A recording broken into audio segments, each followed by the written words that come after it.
Hello everyone, welcome back to my channel. Thank you guys so much for stopping by for another episode of Friday Reads, aka where I talk about all the books I read this week and or plan on reading this weekend. I have been a little busy bee this week. I've been reading so much. So I have 3 books that I finished. One book that I had started last time, and then I put a pause, and I started reading it a little bit today. And then there's another book that I had started, and then there's another book that I'm hoping to start. There's another book that I got an arc for. Oh my god, this is my first arc, and I was like so happy. I told my husband when I got approved, so shouts out to NetGalley for allowing me to get this arc. I have not finished it. I think I'm like 40% of the way through, and I have put a pause on that book as well. So there's like a lot going on here, but I think I have a system. My mom works at the library, so I've been going there because I've been picking my brother up and taking him to work and then picking him up.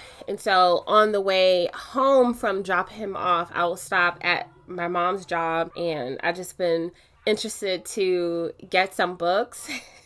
And so it's been a little bit crazy. I just have 2 more library books that I have to complete, but let's discuss something. Let's start from the beginning, okay? So this is called the Women's Prize for Fiction 2025 Long List. Okay, so I don't know why I thought it was like Booker Prize. It's the Women's Prize. And there were some books that I was really interested in reading. Good Girl by Aria Aber. I wanted to read All Fours by Miranda July. Persians by Sanam. Mayloudji. Dream Count by Chimamanda Ngozi Adichie. I wanted to read Birding by Rosie Ron. I don't know.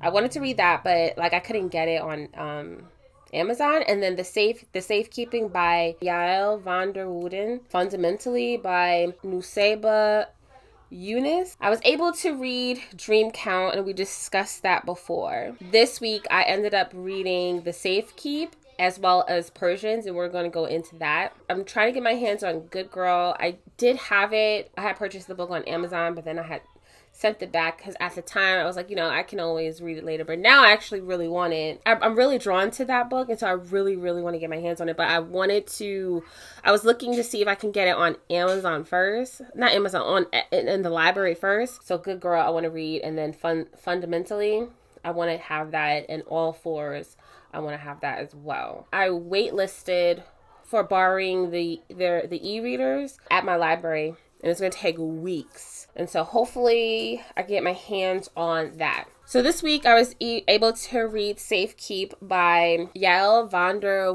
Wouden. I think that's how you say it. We follow someone named Isabel. So there's this house that her mother gets possession over, and her mother and Isabel and her 2 brothers stay there. After they flee Germany, I think it's Germany, they flee Germany and they stay at this house. The brothers move out and the mother passes away, but Isabel stays in this house. She stays in this house so long that she becomes one with the house. Like, this is her safe haven. This is where she can stay isolated, comfortable in her isolation. It's really hard for her to make connections with other people, but she's comfortable being in this house. We start off the book where Isabel and her brother, they are going to dinner to meet her oldest brother's Louis and his new girlfriend. And it's known that Louis dates a lot of women. He says that he's in love with them, and then they break up, and then he's on to the next one, and then he loves that one too. We meet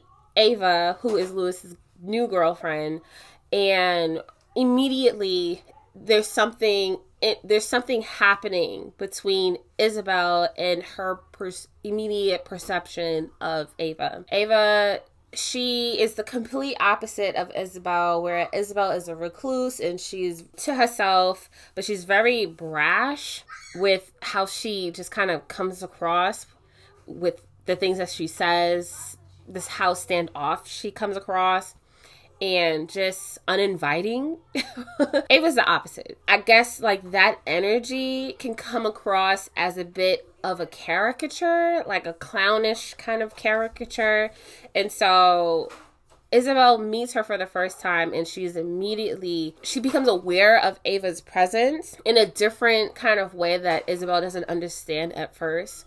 But she is also off-putted by Ava's big, colorful, mismatchy, cheaply, I guess, like, energy and persona or appearance or whatever the case may be. They have a quick exchange in the bathroom. Isabel tries to punk her a little bit by saying, like, look, you're a dime a dozen. You're going to be a one and done situation. Ava's like, we'll see about that. And there's something in that exchange that makes Isabel awareness heighten a little bit, and she becomes like interested in like who this Ava character is and what is it about her that makes Isabel interested in her in a different way that she's ever felt about any other person that she's ever like encountered. For Isabel, she receives it as some sort of like suspicion. Louis ends up getting a call later on, and he has to leave the country, and he says like, yo, Ava wants to stay at the house, so can she like stay at the house until like I leave, but I'm gonna come back for her. And Isabel immediately she's just like, no, like why? Now mind you, it's really funny to me because like Isabel, she's very possessive over the house. Mind you, the house isn't going to go to her. The house belongs to Louis. So he has that kind of leverage over Isabel. She allows Ava to stay, even though she desperately does not want her to like stay. And at first I was on Isabel's side because I was like, yeah, I would hate to like have a domain that's mine that I become very comfortable with, and then some stranger decides that she wants to stay in my house, you know what I'm saying, where I maintain it, I manage it, I count all of the china, everything is in is allocated place, I hire people to clean it up, and I keep the upkeep while the brothers are out frolicking in the fields, frolicking in their relationships. I'm here holding down the fort, and then someone just decides that they want to stay at my place. I was so annoyed at first. I was like, why is Eva here? It was like her presence was very annoying. It was just like, why is she here touching everything? Why couldn't she go to her friend's place? Why did she specifically ask to be over there? And I felt in the beginning that this was Ava's way of like kind of trolling Isabel. It was like, you know, like, I know you don't like me here, but I'm gonna be here anyways. I'm gonna invade your space. I'm gonna be all up in your face. I'm gonna touch everything, and I'm just gonna get my scent all over. And so it was really funny to me to see how Isabel has to endure all of this stuff. And to me, it added so much comical elements to the story. Even though Isabel comes across as like really stern and like really harsh and brash, like Isabel is not about that life. I just thought it was super funny. And I wanted to see like, will Ava push Isabel to the brink of snapping? Who knows? But what ends up happening is a relationship that develops between Isabel and Ava. It was so frustrating too, because it was like, I think this was like during the 60s. So that kind of lifestyle was like on a hush hush, on a down low. It was this ideal or this conversation of like wanting to be able to love freely in a time where something like that was not fully accepted. And then you also add the element to Isabel's mom and how her mom viewed things and how her mom handled the situation with Hendrik. Oftentimes where the brothers compare Isabel to her mom, right? And so she asks herself, is she like her mom? And a lot of things that she felt like she needed to take on, not just the house, but just the beliefs and the way she just kind of do things and handle things, and how she views people, how she treats people. She takes on a lot of that. And so she grapples with this acceptance of like the old way versus the true way. This is how things were always done, but this is how I truly feel. And with the help of Ava, she kind of like digs it up. And I was a little bit annoyed with that because we have Ava who, she feels the way that she feels, but she also has her own she has her relationship with Louis, who is Isabel's brother, and she's just like, well, you know, it's not right, and like, you know, I'm with your brother, and so I can't do this, and blah, blah, blah. And it's just like, that's not fair. You know what I'm saying? Because it's like, why initiate this? Why open Isabel up in this way just to say that you, like, if it needs to stay where it needs to be what it is, and then when it's done, it's what it was. I did not appreciate that, and I did not like that, because I was on Isabel's side, because it was just like, she didn't ask for this. She didn't ask for this. Then we get this little twist in this situation. And I wish, like, this is for me, with this twist alone, I feel like when you read it the first time and then you finish it, and then when you read it again, it kind of adds another kind of layer to the story where you can see the subtle hints and the clues and all that stuff like that. Like, when I find out the twist, I was like, dang it. I wish I figured it out. I wish I would have paid more attention to that. And like, so I could have been like, yeah, I always knew that. Like, you couldn't fool me. But it was fine. It was a really great book. I gave it like 3.85 stars because towards the end, it gets a bit, but I feel like it's like that oftentimes, where it's like when you get to towards the last quarter of the book, it's like, okay, like, where are we going with this? When are we going to be done? And it's the same thing that I had with Dream Count by Chimamanda Ngozi Adichie, where it's like, okay, we're at the home stretch, we're at the last quarter. What are we doing? What's like, can we wrap this up? And I don't like when I read books and I'm sitting here and I'm like asking the powers that be, the literary gods, when are we gonna wrap this up? When I feel like it's getting to that point, I feel like then the story kind of meanders, and then it's just like, okay. So now I'm reading it and I'm just waiting for it to be done. When I was reading it, it reminded me a lot of My Summer of Love. I watched that when I was like a teenager, and that was like one of my favorite movies. But it reminded me of My Summer of Love when we see these two different women coming from different backgrounds and just how they are able to like kind of come together and just bring out an aspect of one another that they have repressed or they may not have felt or identified with, but it was like there, and they were able to both bring it out of each other and then just like kind of like bask in that creation. I thought that the writing was a little bit weird at some points. Like, it was beautiful, but there are some times where it's kind of like weird. I was thinking to myself, like, do they ever finish complete confessions? So I said, dial down the dramatics of the elements and you're left with two awkward women that more often than not can't complete a sentence or a thought. Sorry.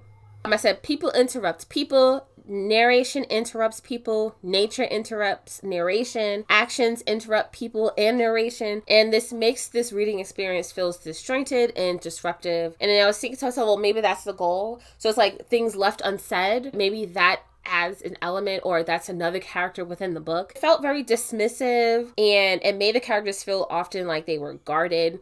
And I think maybe that was the intent. For Isabel, it works because she is already a person that she's not able to 100% like say how she feels because she had such a dominant mom, and there is a timidness to her in a sense that she's not able to really just be who she wants to be or express how she really feels because she's having to deal with such other dominant forces that can kind of like take up the room and take up space. You see a lot of times where her brother dismisses her, and her uncle dismisses her, and the guy that she's Jonah that she's dealing with, he misconstrues the things that she says, and he takes it upon himself to interpret his own, he adds his own spin to how he interprets the thing that she says. And so I can understand that makes sense for Isabel, but for everybody else, it was just like, okay, we don't all have to sit here and like be cut off.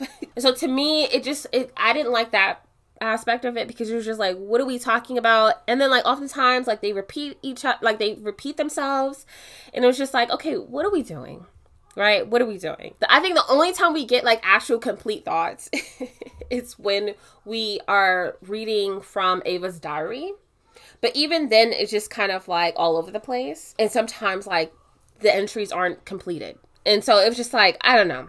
To me, maybe that was the goal, right? But to me, it was just like, all right, enough is enough. So what I said was, I really enjoyed this book. My favorite part was when Isabel goes to town. She sees buildings and she identifies it as some for her, and then some buildings are not for her. She talks about the lettering above the synagogue windows and how it looked frightening to her. And she didn't know what it meant or what it said. And she felt like it could have meant it. It can mean anything. So she sees the Hebrew scripture from Isaiah chapter 46, verse 7. and she goes home and she finds a quote in her own Bible. And in the Bible it says, "For my house will be called a house of devotion for all." So I said, it blew my mind. I took this as though Isabel and Ava may have differences, right? They come from different religions, different cultures, they have different backgrounds, they have different histories, but under God's eye, all are accepted. So to me, the house represents structures, walls built, stories created, things that divide, and they can be built and taken away and given to someone else to own.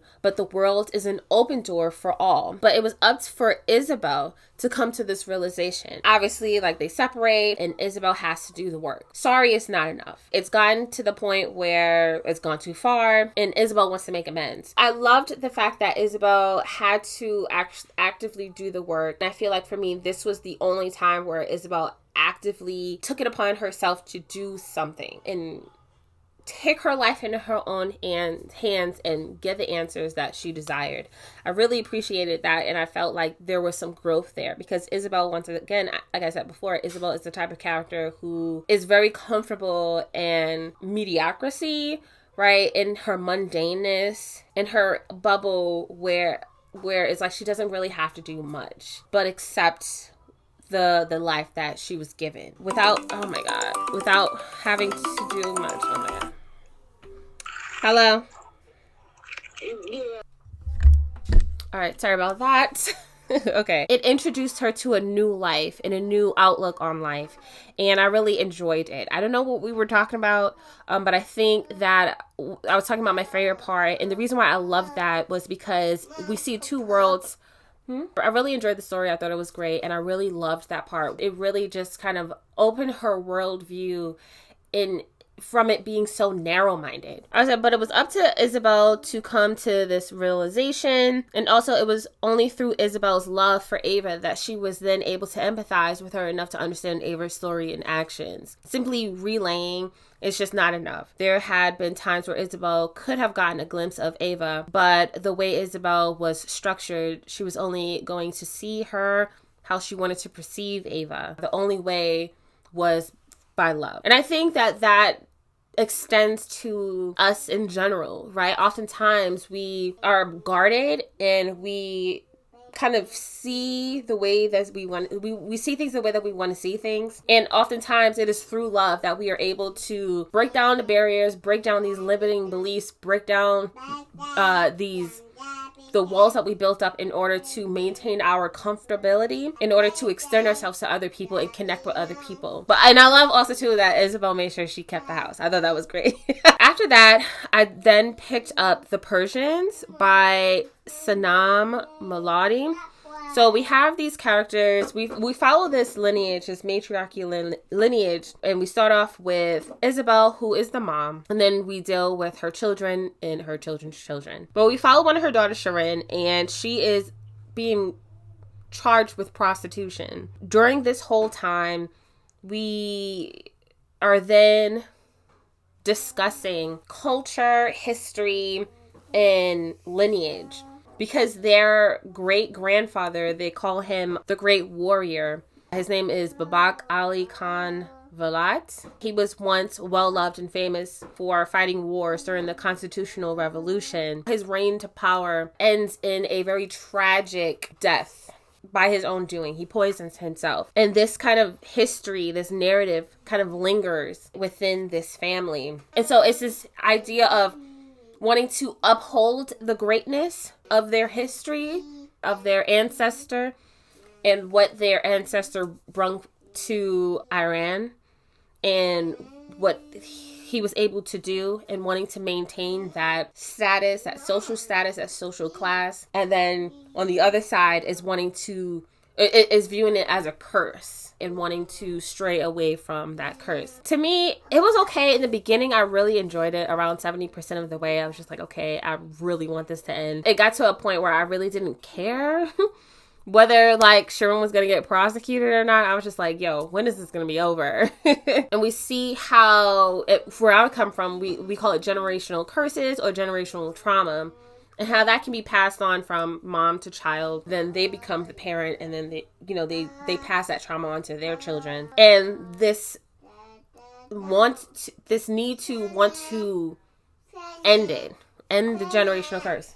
Sorry, you guys. This is why I try to film in the morning when like they're not here. Okay, so the need to want to break these generational curses because it just only brings more hurt and more pain into the world. So we follow a lineage of Iranian women that reflect on their lives before, during, and after the revolution in Tehran.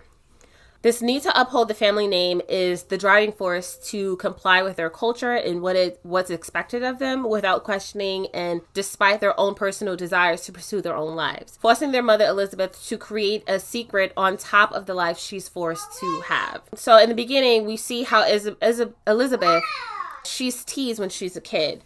She's teased by her mother and her siblings because of her nose. People that she's supposed to love, the people she's supposed to trust, and they're supposed to love her, and she's supposed to trust that they are going to love her for who she is regardless. We see that they separate themselves from her. It's also too because she is the most loved by her father. And so there's this animosity that's there. We see how she takes this in and she tries to cope with this kind of life that she has to live. And then when she falls in love with somebody who is below her class and her coming to terms with the idea of not being able to pursue something that she personally wants. Instead, she has to uphold her family's wants and her family's expectations, even though her family is the one that's causing the most pain. So there is a sense of betrayal there. And so we see how all of this is packed inside, and she then has kids of her own, and we see how she deals with her children. So because she was teased and made fun of because of her looks, she then has these beauty expectations that she tries to enforce in her children. More specifically, Shirin. She makes her look at magazines, and to Shirin, this is a way for them to bond. But she's not realizing when she's young that this is her mom's way of instilling these beauty standards, and how she then internalizes that, and that becomes her normal. We also see how she deals with her other children, more specifically Shima, who she doesn't display, it doesn't appear that she cares about Shima the way that she does with Shirin. She's very dismissive of Shima, and so Shima then, she seeks comfort with her grandmother, and her grandmother becomes the maternal figure that she is wanting. Then we see the dynamic between Shirin and her daughter Naz. I think her name is Naz. How Elizabeth plays a hand in the distant relationship between Shirin and Naz. I liked how for Elizabeth, she comes to the realization on her own that her behavior isn't healthy, and then it isn't good. And this idea of status is not important. What's important is love. What's important is family. What's important is going after true happiness. We also have, we follow the perspective of Shima's daughter. I think her name is Beta. She was okay. Like, I don't know. She was all right. It was really annoying that she gave up all her money. Whatever you need to do in order to like feel like satisfied with yourself. But I just honestly felt like giving away your money when you ain't got like your own place, you giving up law school. There's like literally no stability. You don't know what's going to happen next.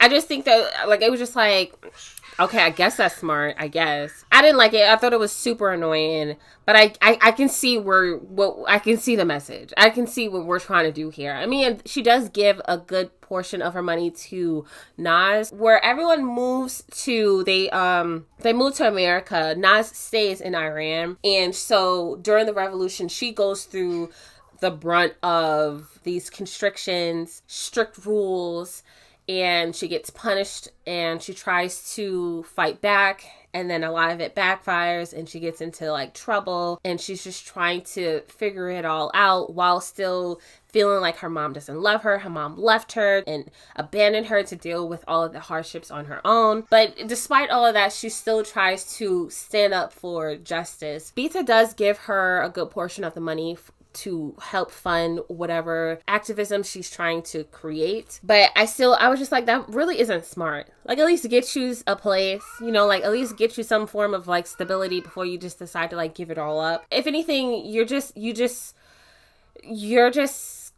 it's like you're trying to create like struggle just for the sake of making yourself feel better. I just would have made sure I was stable first, and then I would have gave everything away. She like literally gives everything away. She only has like $5,000 to her name. Her friend tells her like, so like, what are you going to do now? You don't have a place. You don't have a job. She's like, well, maybe I could work at a restaurant. I could be a hostess or like a waitress or something like that. I can find like a cheap apartment. And it's just like why fortress? Like, why create a struggle? People are trying to get out of struggle.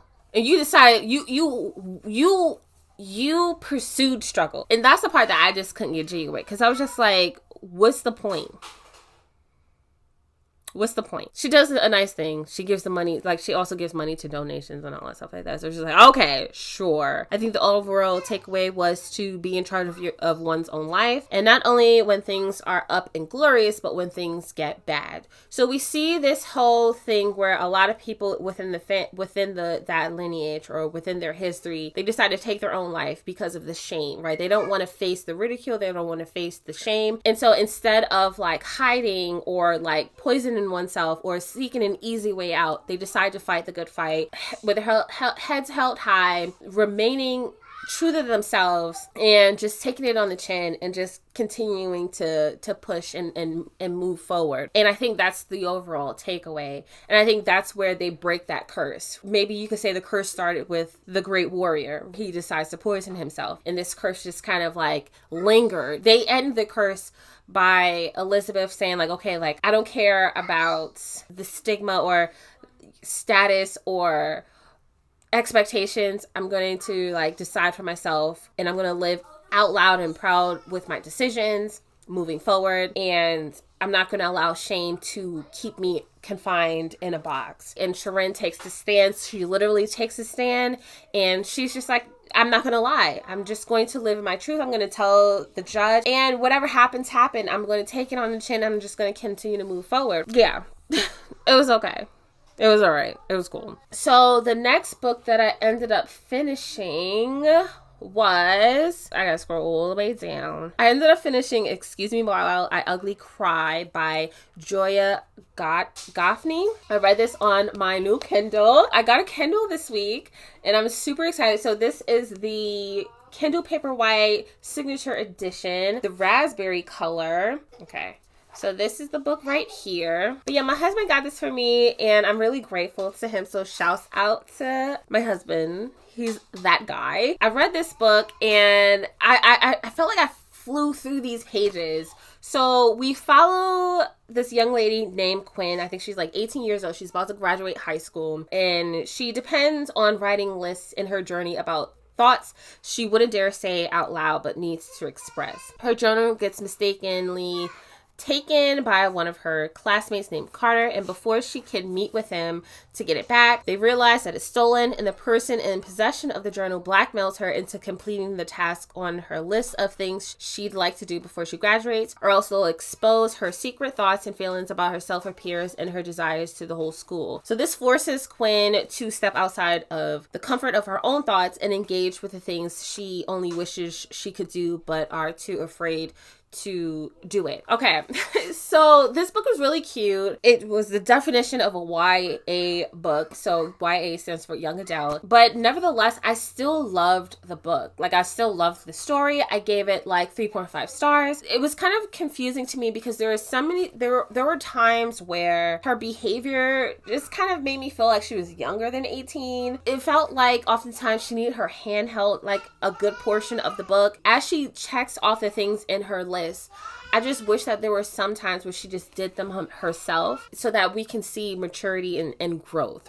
We see it a little bit when she kind of goes through a situation with Carter, but I don't know, it just kind of came and went. I love the discussion of being the only black friend, being in school where you're the minority, Quinn hanging out with Carter, and Quinn slowly finding comfort in being able to be herself and not having to minimize her blackness for the security of her white friends. We start to see her become really comfortable in her own skin, and people are accepting her blackness, people are accepting her for who she is, and I wanted that for her. I wanted that so much. But there were times where I felt like it was only going to last but so long. I felt like just around the next page, so it was going to blow up. And it was going to be like on like some Harriet the spy situation where her friends got to see her book and they hated her for it. It was a really great story, and it was fun. It was fast paced, and I loved it how it ended when it ended, and it didn't meander and it didn't drag. Now I want to talk about Carter, because at first I did not like him. I was so annoyed with him. So my notes says, at first I didn't like Carter. I didn't like how he projected his assumed stereotypes towards Quinn, although in some cases they were true. I didn't like his attitude and approach to how he treated her. I felt like he could have been more understanding to her upbringing instead of him blaming her for how she was raised. But eventually, once he gets to spend more time with her, he starts to see how his projections were unfair and unnecessary. But also too, his interaction with Quinn inspires him to take a look at himself and see the changes that he wants for himself. Okay, so another book that I am currently in the middle of, we have The Love Lyric by Kristina Forrest. Today I had to renew my loan. I really need to finish this book. So I'm currently on page 84 or 85 of this book. So we follow the oldest sister. Her name is Iris Green. She's 32. She's the director of partnership at a beauty company named Safekeep Beauty, which ended up taking a public hit after a brand trip with a bunch of influencers turned sour. Iris is trying to get Safekeep Beauty back into the good graces of the public eye. She's a single mom, and she's also a widower. And then her love interest is Angel. He is 29, so that means he's younger. And he is a pop R&B singer. Violet also styles him, right? So that's how he was able to meet Iris, was through Violet. So he ends up being the ambassador for Safekeep Beauty. He's also had a crush on Iris when he first met her at Violet's anti-wedding party. So we follow him in his overnight success, or the after effect of his overnight success, and him struggling to come up with his third album, and kind of having dealing with a bit of a conflict because he has an idea or a concept he wants to kind of tap into, but his label is they just want the hits. We don't care about your artistic expression, just give us the hits. You need to recoup the money. We kind of see that in the pressure of success and how it's really getting to him, seeing as he's financially responsible for his parents and his sister. Okay, so here's what I wrote so far. So I said, although Iris is interested in finding someone, because she does discuss how she wants to go back into the dating world, but she's not looking to date around. She's looking for something stable and something serious. And she's interested in Angel, but because he's like a mega star and she's not, she feels like the relationship is not going to work. She feels like he is not going to provide anything stable for herself and her daughter. And then also too, there's a conflict of interest here. There's an issue here when it comes down to the business aspect of things. Because they had recently dealt with some controversy, they don't want to add on to it by then her dating the ambassador of the brand. But where we're at so far is, I think her colleague, Paloma, she ends up having to take an early pregnancy leave. And so Iris is now in charge of going with Angel on this meet and greet tour. So far, it's good. I also am still reading Dungeon Crawler Carl. I am currently on I'm 36% of the way through the book. So this is what this cover looks like here, which is really interesting. He's like in his underwears. And you can see the cat. That's really funny. Carl and Donut, the cat, they have their first interaction with another crawler, and that goes crazy. that ends up not working out. So I'm trying to figure this out too, because I have this book that I'm reading. I have this book also too. I have this book. This is called Theft by Abdul Razak Gurna.